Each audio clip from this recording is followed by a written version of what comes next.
Venice का व्यापारी। Venice एक बहुत ही वैभवशाली नगरी थी। वहां एंटोनियो नाम का व्यापारी रहता था। वो बहुत ही नेक और दयालु था। वेनिस के लोग उसे बहुत चाहते थे,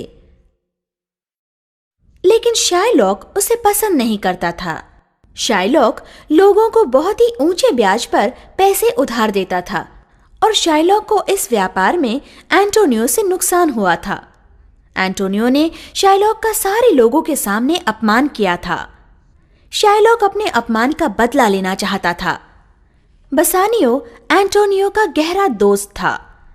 अपनी प्रेमिका पोर्शिया से विवाह करने के लिए बसानियो को पैसे की जरूरत थी। उसने एंटोनियो से पैसे मांगे, लेकिन एंटोनियो के पास तभी उतने पैसे नहीं थे। इसलिए उसने बसानियो को अपना जहाज गिरवी रखकर साहूकार से पैसे लेने का सुझाव दिया। बसानियो और एंटोनियो शाइलॉक के पास गए। आओ एंटोनियो, कैसे हो? कितने पैसे चाहिए तुम्हें? 3000 ड्यूकट्स। मैं तुम्हें ये पैसा बिना ब्याज दे दूंगा, लेकिन तुम्हें मेरे पैसे 3 महीने में लौटाने होंगे। मेरे 5 जहाज 5 अलग दिशा में गए हुए हैं।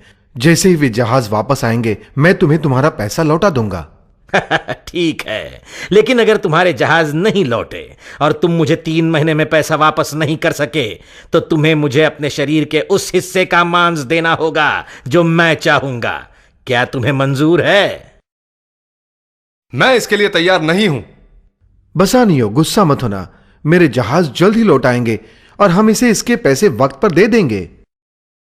एंटोनियो ने करार पर दस्तखत किए। बसानियो बेलमोंट गया और पोर्शिया से शादी कर ली। बेलमोंट में इससे सभी लोग बहुत खुश थे। उसी वक्त एक दूत वहां आया जो एंटोनियो से बसानियो के लिए एक खत लेकर आया था। एंटोनियो ने लिखा था कि उसके जहाज समुंदर में खो गए हैं और वो पैसे नहीं लौटा सकता। मरने से पहले वो बसानियो से एक बार मिलना चाहता था। वो खत पढ़ते ही बसानियो तुरंत वेनिस चला गया। एंटोनियो की मदद करने के उद्देश्य से पोर्शिया ने अपना वेश बदलकर खुद को वकील जताते हुए बाल्थाजार नाम धारण किया और वो भी वेनिस चली गई। एंटोनियो वहां खड़ा था और शाइलॉक एक तलवार लेकर खड़ा था। मैं तुम्हें 3 गुना पैसे दे दूंगा, लेकिन कृपया मेरे मित्र को छोड़ दो। शाइलॉक शांति से अपनी तलवार लेकर खड़ा था। अब तुम दया दिखाते हुए एंटोनियो को छोड़ दो। लेकिन कानून मेरी तरफ है और उसे पालना ही होगा, अन्यथा न्याय और वेनिस दोनों नष्ट हो जाएंगे। शाइलॉक, तुम्हें 3 गुना पैसे मिल जाएंगे और तुम एंटोनियो को छोड़ सकते हो। मुझे सिर्फ न्याय चाहिए।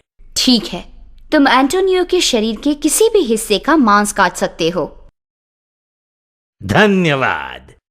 शाइलॉक अपनी तलवार लेकर एंटोनियो की तरफ बढ़ा। जरा रुको शाइलॉक, तुम मांस ले सकते हो, लेकिन खून का एक बूंद भी नीचे नहीं गिरना चाहिए। तुम सिर्फ 1 पाउंड मांस ले सकते हो। अगर तुम इसमें चूके तो तुम्हें मृत्यु की सजा दी जाएगी। क्या? लेकिन तुम्ही ने कहा था तुम्हें न्याय चाहिए। मुझे अब पैसे भी नहीं चाहिए, मुझे बस यहां से जाने दो। आखिर शाइलॉक की आधी जायदाद एंटोनियो को दे दी गई और बाकी आधी वेनिस के राज्य में शामिल की गई। ये सजा उसे इसलिए दी गई क्योंकि उसने वेनिस के नागरिक को मारने की कोशिश की, लेकिन एंटोनियो ने आधी जायदाद लेने से इनकार कर दिया। उसने खुद शाइलॉक को उसके पैसे वापस दे दिए। फिर वे सब खुशी से बेलमोंट चले गए। वहां पोर्शिया ने उन्हें उसके वकील के वेश में बाल्थाजार बनकर हाजिर होने की कहानी बताई और वे सब खुशी से रहने लगे। इस प्रकार पोर्शिया ने अपनी हिम्मत और बुद्धिमत्ता से अपने पति के दोस्त एंटोनियो की जान बचाई और ये कहानी बेलमोंट में बहुत ही खुशी के साथ खत्म हो गई।